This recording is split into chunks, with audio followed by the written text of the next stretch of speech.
All right, pre-show cheers.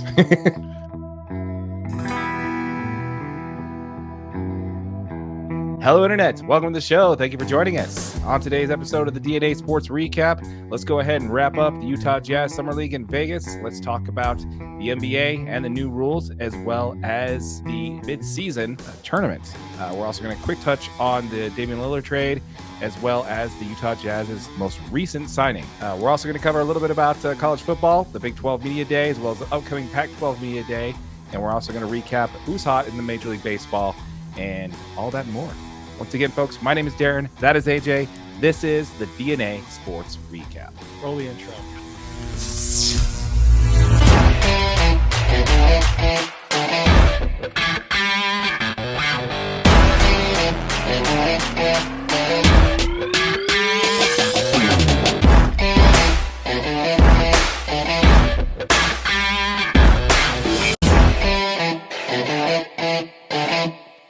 If you are part of the 95% of our audience that is not subscribed, please consider doing so. Thank you. How's it going, AJ? Whew, man, it's been really good. Been really good this week. How are you doing? Doing well, man. Doing well. For all of our loyal, our DNA OGs is what I'm going to start calling them, the DNA OGs. You'll notice that we did not have an episode last week. We really tried. However, there's a quite. We really tried. We really tried. The video evidence will never see the internet. But we did put a college effort into it. And then by the time we realized we're like, okay, it's just not going to work. So we just decided, you know what, this is a good week to take a break. So we took a break for it and brought it back to you guys this week. So hopefully you won't be too mad at us. But So let's go ahead and jump into it. Let's go ahead and start by covering the Utah Jazz in the Summer League. So they started off hot. They were 3-0 in the Vegas part of the tournament there. KG3 was going off. That's Keyonte George. Yes, I am coining that, so I want a nickel anytime anybody says it. Right here. You heard it here first, folks. KG3, that is us. Amazing, man. I mean, balled out of his mind while he was playing. Dude, amazing is not giving him nearly enough credit. I mean, game one, he plays 34 minutes, scores 33 points, 10 assists, 2 rebounds. That's in the win over the Clippers. Game two, he comes out, balls out of his mind again, plays 30 minutes, scores 26 points, 3 rebounds, 7 assists in the win over the Timberwolves. And then it happens.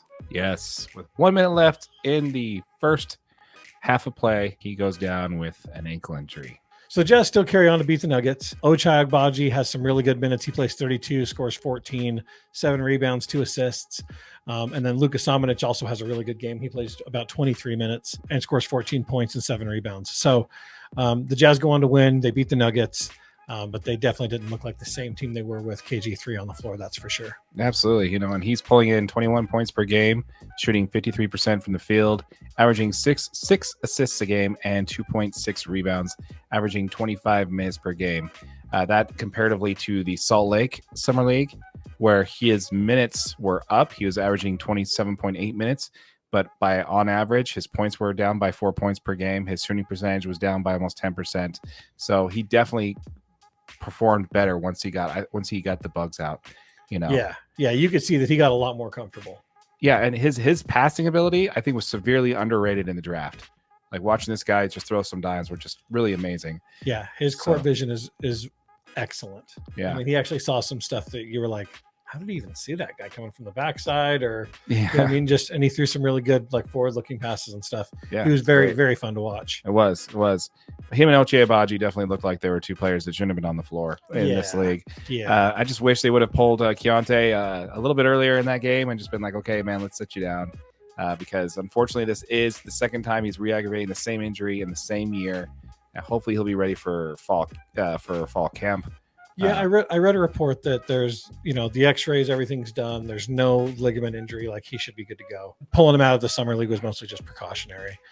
Well, we apparently gave up on that. We pulled like 6 players out of that game. Yeah. last game. So, game 4, the Jazz beat the Suns 97-93. Mm-hmm. Johnny Juzang's had a fantastic game, 30 minutes, 24 points, 7 rebounds, 4 assists. Came out and balled, and I think he kind of got to use this as an opportunity to show the Jazz that he belonged on the roster. But then game 5, like you said, there's no Ochai, there's no Juzang, there's no Luka Samanic. Mm-hmm. The whole game's up to Micah Potter, Keyshawn Justice, and Colby Ross, who all had 20 points, and nobody's heard of anybody but Micah Potter. Yes, exactly.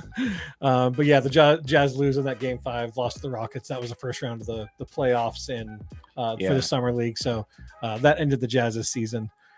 Which is fair enough. I don't want any more bodies on the floor. So yeah. I mean, at that point, we got what we needed out of it, right? Exactly. I mean, and we got to see some good minutes from Johnny Juzang to see that he can compete on an NBA floor. I found some interesting stuff. Ochai Agbaji had the 8th most minutes in Vegas Summer League. Really? He averaged 31.3 minutes and 17.5 points per game. Pretty interesting. You could tell he was definitely on a tryout basis, to make sure he could be efficient. I mean, he was the number 14 pick of the draft last year, so you want to make sure you have, he was a big part of that trade. Yeah, I mean, and then Keyonte George, he had the 7 most points per game via average, 21.7 points per game, and shot 44% from 3 during the Vegas Summer League. Yeah, so that's impressive. It was, dude. I mean, it was a fun summer league to watch. I mean, just to tune in and watch some Jazz basketball, to get to see some of the young guys on the floor, I think is always kind of refreshing. They always bring like a different kind of energy. Well, with that in mind, let's go ahead and talk about the new signing. We just recently, a couple of days ago, heard about the big Yurt from Miami that the Utah Jazz have signed. Yeah, Omer Yurtseven. Omer Yurtseven is, he's one of the best. Like, he was known as like one of the best young basketball players to ever come out of Turkey. Super talented dude. He plays a traditional kind of center role. Yeah, I mean, he's kind of a defensive-minded player. I mean, he was invited to play in the Jordan Brand Classic Invitational game in 2014. He made his EuroLeague debut in 2015. He was only 16 years old when he made his EuroLeague debut. At that time, he was the youngest player ever to play in an NBA preseason game. I mean, he's only been in the NBA 3 years. He's a 7-footer, weighs 265 pounds. I think he's going to be a pretty good backup to Walker Kessler. So that's the question I was going to ask you about here on Yurtseven here. So the last team he played on was Miami. He was able to get in on 9 games at Miami. Yeah, he was averaging like 4.4 points per game. Not exactly a huge sample size for this guy, but there definitely was enough on him from the EuroLeague that they saw what they wanted to see in this guy, right? So does this signing, and again, it can mean something, it can mean nothing, do we really need more big man depth? Like, we're pretty between the draft, but does this kind of just give Kelly Olynyk his walking papers? Like, are we still planning to move his contract? Is that what this is telling us? I mean, this Omer Yurtseven contract isn't massive. It's like $2.8 million in the first year. It's not even all guaranteed. Yep, partially guaranteed. Second year's no guarantee contract. Yeah, so I mean, I think this is just a kind of give him a shot. It gives you a little bit of bench depth, just because you're always, this is the NBA. There's going to be an injury bug at some point. Right. I mean, Kelly Olynyk goes down, Walker Kessler goes down. Obviously, we don't want to see either one of those things happen. But if something like that happens, you still have another 7-footer that can come in, be defensive minded, and give you some good minutes while you're out there on the floor. For me, I just think that's like the area that the Utah Jazz didn't really need more depth. That was what the John Collins signing was for. Yeah, was to give you some depth in the 4-5 spot. Yeah. So I just kind of saw this and I'm like, is this can I tell us that we're still potentially trying to move on from Kelly Olynyk's contract, or if there's some tea leaves to be written there, but to be deciphered there. But like you said, it's not fully guaranteed this year, and next year is not guaranteed at all. So it's probably just the Jazz making sure that they have enough depth to get through the season, I guess. So crazy, one crazy stat line for this guy. In an under 18 youth game, he had a single game with 91 points, 28 rebounds, and shot 34 for 49 from the field. And he hit 5 3-pointers. What? In an under 18 game.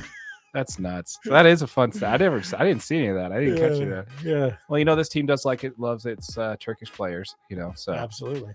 Having a defensive minded, which actually would be much better. It'd be kind of a slightly different change from the last time we had a Turkish big man on our team. Very true. But he's still able to pull out and shoot some threes. So that's kind of nice. Willingness to do that, and stretch it out a little bit. So it's really good to see. So we'll see how it works. We'll see what it looks like when we break him for sure. Let's go ahead and talk a little bit about the Dame trade here.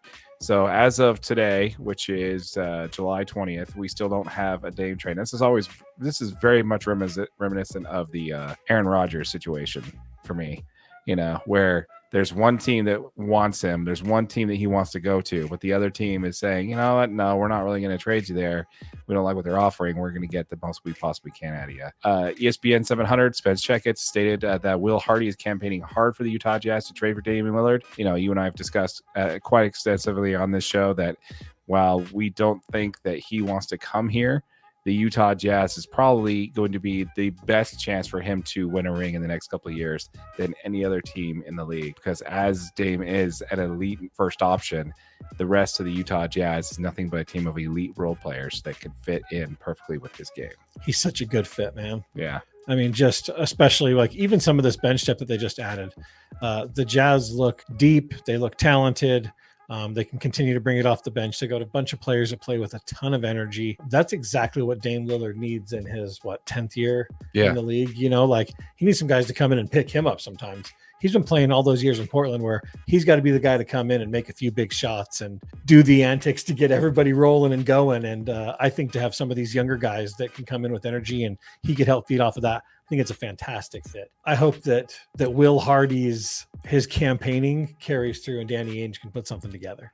Yeah, I mean, I just don't see a better fit. I mean, yeah, obviously Miami's a good fit for him. Oh yeah, but honestly, if he's on the Utah Jazz, that makes them instantly, I think, a Western Conference contender. I think it's going to be Denver and then Utah and then everybody else if he's on this team. So yep, I agree. Yeah, but we'll see how that works out. We'll see what happens there. I think that's both just I think it's unlikely, but I would really love to see it happen. So, all right, so let's go ahead and talk about the new rules in the NBA. Yeah, let's start with the flopping rule. First of all, I love it. I think that the NBA was in need of a rule that allows referees the ability to penalize flopping. So game officials decide the flopping penalty. It's not a personal foul or anything. You can't be ejected for a flopping violation, and they're not required to stop live play to call a flopping violation. So they can wait until the next neutral opportunity, dead ball or something, and then go back and say, hey, that was actually a flop. I really like it, man. I mean, I think this is just what the NBA needed. The other side of this is the monetary side of it. So it follows the same monetary penalties as a technical foul would. So it's $2,000 fine for the first offense, and it will increase for repeat offenders. So yeah, I think it's a great idea. I did read that this is just a temporary. It's in a trial period. Yeah, trial period for this sure. one. So we'll see. We'll see where that goes. But yeah, I look forward to it. One of the other changes to the rules is the coaches' challenges. Yeah, so that's what they're doing is they're expanding that. So this is one thing I didn't know. I didn't know that you had to have a timeout available to challenge a call. Yeah, I did not know that was already a rule. So there's been plenty of times I'm like, why aren't you challenging that? And I'm like, probably we're out of timeouts, dumbass. But what's the rule currently and how is it being changed? So the current coaches' challenge is you have to have one timeout available. And with the timeout available, you can challenge a call on the floor. If you win the challenge, you retain your timeout. If you lose the challenge, you lose your timeout. With the new rule change, if you win the challenge, you retain your timeout and you retain a second challenge. And if you lose the challenge, it's the same thing. You just lose your timeout. Okay. See, on this one, I like it. I think it's also a good step in the right direction, but also, again, I think it doesn't go far enough. I think if you overturn a call, and you then find another call, you challenge it again, and it's overturned again, that team shouldn't be penalized for insisting the right call be made. You should be penalized for picking your spots well. I think that should be continuous until you lose. Like you lose your timeout and you lose your challenge. That's fine. But I don't think you should be penalized at all if you challenge and then it's an overturn. I understand they're probably doing it for pace of play reasons. They don't want things to slow down. These review calls, though, sometimes they can take quite a bit of time. So I do understand why they don't necessarily want to. Yeah, I mean, if you're 5 or 6 minutes into a review, you just killed any momentum. Guys are starting to get cold. You start seeing guys go over to the bikes and hitting it to try to stay moving. And 5 minutes, and especially like when you're a fan, when you're in the stadium. And you're just like, can we get this thing going? Yeah, but I think they're going to use their challenges wisely. They're going to catch the replay on the big board, and if they see that it's obviously overturnable, they're going to do it. If it's close, they're not going to burn a timeout for that because they still, those timeouts are valuable at the end of the game. I think it's not going to be a problem. I don't think you're going to see people just challenge every call that they don't like because they think it's going to help get them an extra possession. Right. I don't know. I think the timeouts are even more valuable now. We could really dive into this. We can really get into the weeds on this one. We'll definitely maybe let us know if you guys want us to do a special episode in regards to the challenge rule because there's definitely a lot to that. So there's a bunch of plays you could make with that. So I'm curious to see which way that starts going. Absolutely. All right, so let's go ahead and jump into the other change. Which is new. It's going to be the mid-season tournament. So let's talk a little bit about this now. A lot of people don't like this. Yeah. So if you haven't seen the new NBA in-season tournament, all 30 teams in the NBA have been put into a pool of 5. They will play 4 group play games on tournament nights. Tournament nights are Tuesdays and Fridays between November 3rd and November 28th. So they're going to play 1 game against each one of their opponents. There's 2 home games, 2 away games. These are all moved into the regular season schedule. They count as tournament play. The team with the best record in group play moves on into the second group. All games are counted toward just your regular season standings. And then at the conclusion of the whole tournament, there's an MVP of competition, and there's also an all-tournament team. There's a lot that people aren't going to like about this. First, let's go ahead and talk about, I can't get past this, is the jerseys, man. Have you seen these things? They are not great. They are not great. Why can't they just play with their normal jerseys? Yeah. And maybe have a cuff link on their arm or something, like a band, or or maybe like a something to say that this game means something for the tournament, other than just completely different, completely ugly jerseys. Comment down below, let us know what you guys think. If you guys have seen these things, what they're selling on the fan store, stuff like that. I mean, most of them are just ungodly. They're hideous. They're terrible. They're pretty bad. They're really terrible. So that's the first thing I don't like about it, is the jerseys. But, if you tell us what you think in the comments down below if you like them. Tell me if you think we're completely wrong on that. But I doubt we're going to get many comments on that because, man, they're just hideous. But I really like the fact that there's a monetary incentive for these, because I think about half the league, this can double their pay for a year if they win this tournament. Oh, yeah. I read that the first place finish gets $500,000 per player. The second place finishing gets $200,000 per player, and the first is, I think, $100,000, and it's it kind of goes down like that. So, right. So even all the way down to the semifinal rounds, they still get paid. So it's a nice little bonus. So the majority of the league, that's actually a great thing. And maybe some of these vets who are making that per game anyway will want to try and step it up and help these younger players get an extra bag. But I don't know. What do you think about the tournament? Oh, I mean, I think anytime you incentivize it for some of these younger players, you're going to get more effort. But I think some of the thing is November 3rd to November 28th is absolutely terrible time for the NBA. I mean, you're battling college football, you're battling NFL football that's just about to start. Your season's kind of already kicked off and you're into that really slow period.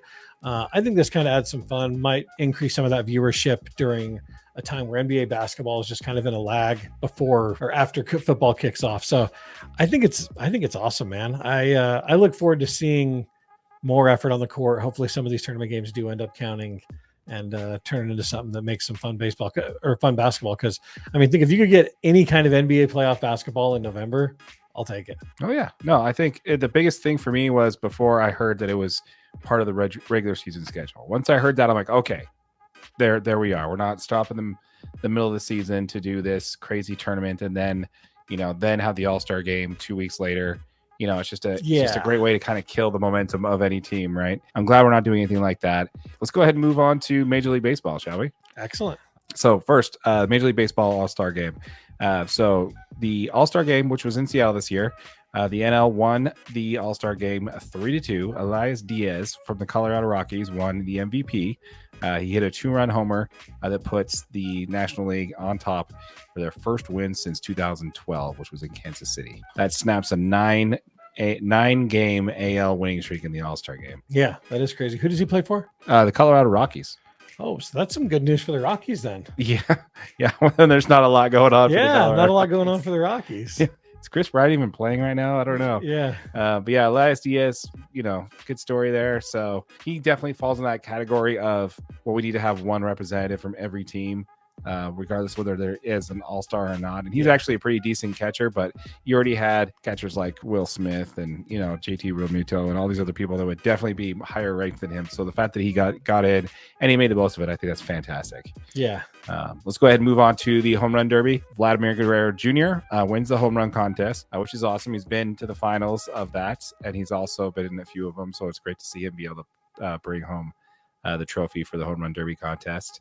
There also was a new record that was set. Ironically, last year by Vlad Jr. was beaten this year by Julio Rodriguez of Seattle, the hometown kid. He hit 41 home runs in the first round. Holy cow. 41 home runs. Can you imagine taking 41 swings in 5 minutes? No. Like, that's No, I insane. And then being able to have them all clear 300 feet. Like, it's just, No. yeah, that's Pretty impressive. That is insane. That's insane. But yeah, so fun All-Star game. Donovan Mitchell, former Jazz player, was in the celebrity game. He did get a knock, did hit a home run in the celebrity softball game, played short, wore a Mets hat, which was interesting. His dad is a front office person for the Mets, but the Mets are just really terrible this year. So, just all that payroll. Yeah, all that payroll. Oh, man, it's definitely something we got to talk about again as well, because I think that's hilarious. But all right, so let's go ahead and recap some of the things I mentioned at the beginning. DNA OGs, you'll remember that we talked about who I think would be the Cy Young frontrunners in both leagues. Yeah. And who I felt would be the MVP, right? So far, the top 2 vote getters for Cy Young are my exact picks. You have in the American League, you got Garrett Cole for the Yankees. He's 9-2 with a 2.75 ERA with 133 Ks so far. Wow. He's got 16 first place votes in this midseason poll done by Major League Baseball. And Zach Gallen of the Diamondbacks was my National League Cy Young candidate. He is 11-4 with a 3.18 ERA. 135 strikeouts. He has 19 first place votes. So you called it. Yeah, so far so straight good. Up called it. Ronald Acuna Jr. is making it a mess for me. Like, he's just playing out of his mind. So he's kind of making a mess of it. I still think that Corbin Carroll has a chance to win it, but he did go down with an injury. But my pick for MVP is probably not looking so hot right now. Midseason, I'm around the Cy Young so far. So we'll see if I hit it that way. That's what's important, man. You got to call one of them. Yeah, as long as if I hit 2 out of 5, that's batting 500. That's shooting 50%. Those are betting odds. Yeah, that's good, right? That's good. Yeah. All right, well, let's go ahead and talk about who the hottest team in baseball is. Now, this is something I had to change 3 times before we actually shot this, because we were supposed to be here talking about the Baltimore Orioles. And then I'm like, okay, well, not the Baltimore Orioles anymore, because my Dodgers took 2 out of 3 in Baltimore against them. So they were no longer the hottest team. So then we had to go. I'm like, okay, well, who's the hottest team right now? I'm like, oh, it's the San Francisco Giants. They won 7 straight as well. Like, so we'll talk about that. Well, they just lost a couple games as well. They've dropped a few.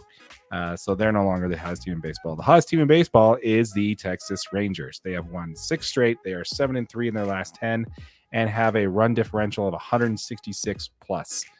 So that means they're outscoring their opponents by 166 runs, which is number 1 in Major League Baseball by over 15 runs. Yeah, that's dude, that is so many runs. Yeah. So that is smacking some teams. Yeah. So, I mean, like I said, before we were going to talk about them, we're going to talk about Baltimore. The Dodgers rolled in there and took 2 out of 3. Well, the Dodgers are now heading to Texas. They're going to start playing them tomorrow. So nice. Hopefully that should be some good baseball. Yeah, we'll see. Because the Dodgers at that point were one of the hottest teams in baseball too. So it was definitely a good series to go to. Kind of bummed I don't get to talk about the Dodgers as much as I talk about every other baseball team. But the Dodgers need to do something cool. I know, do something cool, guys. Jeez. They are in first place now, by the way. 2.5 games. Talk about that. Yeah, definitely can cover that. Comment down below. Let us know if you want to talk Dodgers. Yes. Nothing but Braves fans and Astros and Giants fans commenting. Anyway, honorable mentions to the Baltimore Orioles. They were 8-2 in their last 10 games. They were on a 6-game winning streak before dropping 2 out of 3 to LA. San Francisco Giants also had 6 games, a 6-game winning streak going on, and they did lose the last 2 games, but they are now tied for second place in the National League West, and they have a 1.5 lead in the wild card spot. So good job, Giants, on turning that around. That's awesome. I remember several episodes ago we talked about how they were second to last place in the division and really struggling too. Yeah, so it was quite bad. Luckily, the Padres are taking care of that for them now. The good old Padres, all that payroll. Exactly. All right, so that's recapping the first half of the season so far and where we're sitting at right now. If you guys want us to get into some of the losers of this first season, like the teams that are just drastically underperforming right now and really need some help, New York is a good place to start. But if you guys want us to cover that, let us know in the comments down below, and we'll definitely do that. But yeah, let's go ahead and talk about Major League expansion, shall we? Oh, yeah. Well, hold on. Does it involve Salt Lake City? It does involve Salt Lake City. Then let's talk about it. Yeah, let's talk about it. All right. So Big League Utah, which is the ownership group that is campaigning to bring a team to Salt Lake. Now, we don't only want to say expansion because it is a possibility of a relocation as well. Right. But we want to specifically talk about that group today. So what happened, I believe it was on the 18th, wasn't it? Yeah. So on the 18th, they held a focus group, and remember what they did is they had an email that they sent out, which were invitations to register for feedback from the community, which is vital to their efforts. Now, we here at DNA Sports Recap, we did get the email. However, we were a little late getting our response back, so unfortunately, they were full before we got a chance to. Missed by that much. Sorry, guys. Sorry, guys. But hey, if you are watching this and you did happen to get in the focus group, drop us a comment, shoot us a message or email. We'll exchange comments, and then we'll definitely maybe get you on an interview. We can potentially do that. See how that. Yeah, be cool to talk to somebody that was actually there. Yeah, absolutely. It says we'll be hosting a limited number of focus group sessions to gather thoughts and opinions regarding potential MLB expansion teams in the greater Salt Lake area. And this is, I think, a key point, a construction of a new ballpark. So I think they're really trying to get an idea of where they're going to put the stadium and if this proposal to put it in the Power District was where they wanted to be and get the feel of that. So I think that's really great. I really look forward to hearing about this and how that went. I did read something on this, though, so don't feel too bad, AJ. Their spots were filled 20 minutes after the email went out. Oh, no way. So we didn't stand a shot of getting in. So. Yeah, no, because I didn't see it until 2 hours after it came out. Yeah, so we didn't really stand a shot to get in there. But again, if you did happen to get the invite and you are a diehard baseball fan and you did go, we would love to hear from you. We'd love to get you on the show and do an interview. So let us know in the comments down below. Yeah, I really hope it happens, man. Oh, dude, so bad. Probably ideally the best one would be to have the Rays relocate here because then we have a number one team in the AL here in Salt Lake. I mean, that is quite the roster. That would be awesome. Yeah. Actually, what's really funny is they are no longer the first team in. That's something else we've got about. They're no longer the number one team in baseball. The Rays aren't? No, they've lost. They've lost 4 games, and now the Baltimore Orioles are the top team in that division. So Baltimore's looking good. Looking good, Baltimore. Yeah, they're finding their mid-season stride, man. Yeah, they're a fun team to watch. I mean, I'd have to say, man, they're definitely a team I'd like to keep a closer eye on for sure. But yeah, so I'd rather either expansion or relocation. I'm not picky. I just want Major League Baseball in Utah. Yeah. I think that's just where we need to be. We'll play it wherever we need to. Exactly. We'll start wherever we got Get them here. Yep. That's right. All right. So let's go ahead and move on. Let's go ahead and dive into a little bit of college football, shall we? So we have Pac-12 Media Day, which is coming up this weekend, which I believe is Friday the 21st. At the time of this episode getting out, may or not be up, but there are a couple of key things there. Coach Prime, Deion Sanders, will miss his first Pac-12 Media Day. Right, with foot surgery. Yes, he had a blood clot removed in his left leg.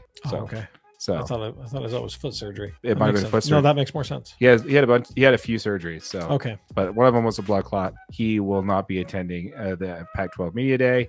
And then the other key point to also look at there is this is actually going to be the last dance for USC and UCLA. This is their last season. Pac-12 Media Day. Yeah, yeah, barring anything that crazy happens in the next season, but. Pac-12 Media Day is exciting because I love seeing the players that each one of these like super talented Pac-12 schools send to Media Day. I mean, I'm really excited, obviously, to watch the Utes, but I mean, UCLA had a spectacular season last year. They got to replace a quarterback, but it should still be some really good football. Mm-hmm. Chip Kelly's turned that program around. USC is obviously forever talented. Kayla Williams is returning. It's going to be a very exciting year for USC football. And then, I mean, there's some really tough, defensive teams. Oregon State looks fantastic again this year. I'm excited to get, see some of these players, interact and talk to some of the coaches. And, I'm excited to see what they got to say. Yeah, I'm looking forward to it. Definitely look forward to us recapping Pac-12 Media Day in next week's episode. Yep. But let's go ahead and talk about the Big-12 Media Day, which was held out in Arlington, Texas, there at Dallas Cowboy Stadium. Yeah. Right off the bat, that's cool. Yeah. So I mean, this is a big one, dude. BYU's been known they were going to the Big-12 for a couple of years now. I was watching Kalani Sitake's interview, and he kind of makes the comment that the last couple of years it felt like they were a little bit more difficult because players were kind of getting hyped for stuff that's happening in the future. And he's like, it was kind of hard to reel them in and say, like, we need to focus on now. Right. But now it's here. Right. So the time's here. They're in the Big 12. They're ready to make the big leap. Again, Kalani Sitake's exact words were, there is a sense of urgency to get better at a quicker rate. I mean, that is really going to be super important for this BYU football team, man. Playing independent like they have the last couple of years, as good of a football team as they are and as much talent as they have across the roster, you're about to be playing against every team that has 5-star recruits top to bottom. Right. Yeah, I mean, it's big boy time. And Kalani Sitake, I mean, he's such a genuine guy. You know what I mean? Like he values family. He talks about being a better dad in all these interviews. And then for him to get real and talk about how they have a challenge going ahead of him. Yeah. You know, he's very much aware of what they're about to face. So it's going to be a good season for BYU, I do think, but there's definitely going to be some growing pains. And I think Kalani Sitake's just the guy, though. I mean, he went through the same thing with Utah. Yeah, he did. Yeah, exactly. Yeah. Right around the time when they came into the Pac-12. Absolutely. Yeah, exactly. Did you notice that Kalani Sitake looked a little thinner in his interviews? I did notice that. He looked a little lighter, man. Yeah, I think it was the haircut, man. Okay. He had a real thin on the sides and is pretty short on top. I'm just worried about the stress, good. you know. Yeah, maybe he's looking pretty good. That's good. Yeah. So that's good, man. That's good. I didn't want stupid thing to notice, but it was on the few of those interviews I watched, I'm like, he's looking a little thinner. Yeah. So yeah, hopefully it's not the stress, you know. So right now, BYU Vegas odds have the over underline at 5.5 wins. With the gimme wins being Sam Houston, Southern Utah, Cincinnati, Texas Tech, falling just short of bowl eligibility. That's kind of right about where I see them. I think maybe they'll get 6 wins. I think either Oklahoma or Oklahoma State. I think they either find 1 win on the road or 1 win at home. That's going to be in conference play that I think they're going to get. But I see them being in a 6-win team, I think. I have them winning 7 games. Oh, okay. Yeah. So I think they beat, obviously, Sam Houston. They beat Southern Utah. I actually think they beat Kansas. Okay. Kansas does not have a fantastic football program. They've been better, but I think BYU takes down Kansas. I think they beat Cincinnati. The Texas Tech game. This is my one of my upsets here. I think Texas Tech playing here. I think BYU upsets them. Yeah, I think they take Texas Tech easily. Yeah, and then I think they win the game at West Virginia. Oh, okay. Yep. I think they win the game at West Virginia, and then I think they win Iowa State here as well. Really? Yeah. You heard it here first. I like it. So yeah, 7 wins. All right, nice. Yeah, you're a little bit more confident in the boys down south than I am. Yeah. Well, I don't know, man. I think. I mean, just looking through some of this roster, dude. Have you seen all the transfers that these guys have coming in? The transfer portal is just a juggernaut to keep track of. It is. And obviously I was kind of digging through it and trying to make my way ththrough this BYU roster. And I mean, they have a ton of really, really good returning talent. I mean, they should have Max Tooley back from injury this year. He's the 6'2" senior. Yeah. That'd be huge. Huge interception. I mean, plays linebacker. Obviously, BYU fans know. Cody Epps will be healthy. He's, their big time wide receiver. And he's got a guy that can really sling it to him in Kedon Slovis, who just transferred from Pitt. He was originally played for USC, played 2 years, lost a starting job, transferred to Pitt. He's on his final year of eligibility, transfers back to BYU. Okay. Kedon Slovis is one of the most talented quarterbacks in the country. This is going to be interesting, man. Yeah. I'm looking forward to that because this transfer portal is really I think it came at a perfect time for these guys. Oh, it did. I think BYU getting into a major conference with NIL type options that they have. Oh, yeah. As well as the transfer portal really kind of played perfectly into their hands. Much, much easier launch than what Utah had coming into the Pac-12, I think. Oh, for sure. So yeah, for sure. And they got some other good transfers. I mean, they got Paul Melee from, he was the offensive. He's a guard that transferred from Utah. Isaiah Bagnaw, he's a big time defensive end that transferred from Boise State. And then, they also got Will Farron. He's a place kicker. He transferred down from Boise State as well. So they made out pretty well in the transfer portal. So they're in good position. All these guys are at the top of the depth chart right now. Looking to be, playing big time minutes for this BYU team. If they can get out there and compete, the fact that they have this many transfers in this early is a good look for BYU. Like they're going to need the transfer portal, push them into relevancy a little bit faster so they can get competing in the Big 12 conference. Yeah, level the playing field a bit. Yeah, sure. Exactly. No, I love it, man. 7 wins. I think it's doable. When you break it down, I definitely think it's doable. I didn't have. I just started looking at it, man, and I was just like, I just don't see all these big time teams actually beating BYU at home, dude. That is such a tough place to play. Yeah. It's loud, it's rowdy. And you got to fight the elevation when you're here. I don't know, man. I call it. The commissioner did go on record at the Big 12 Media Day and said that BYU has the largest home field advantage in the conference. He really which is said saying that? a lot. Yeah. Which is saying a lot. So, okay. Just like you said, elevation, Yeah. everything like that. And, the fans, That's kind of crazy. So, yeah, we'll see. All right. So I got him at 6 wins. You got him at 7. Yeah, we'll definitely see how that plays out. So that's awesome. I'm excited. I'm actually, I'm super excited to watch some BYU football this year. And you said that with a straight face. I did. Yeah, that's awesome. That's coming from a Utah fan. Heck yeah. That's awesome. Well, once again, folks, I think that wraps it up for us here at the DNA Sports Recap. Keep in mind, if you are watching this on YouTube, this is available as a podcast. Our full episode will be there under playlists. It'll be labeled as podcasts. And if you're watching on YouTube, make sure you like it, share it, make sure you subscribe, make sure you hit that subscribe button. Did I mention to hit the subscribe button? Smash that subscribe button. Absolutely. Hit that notification bell. That way you're always notified when something of ours comes out. Again, if you are listening to this as a podcast, please rate and review. That really helps out the channel. Once again, folks, my name is Darren. That is AJ. And this has been the DNA Sports Recap. Till next time.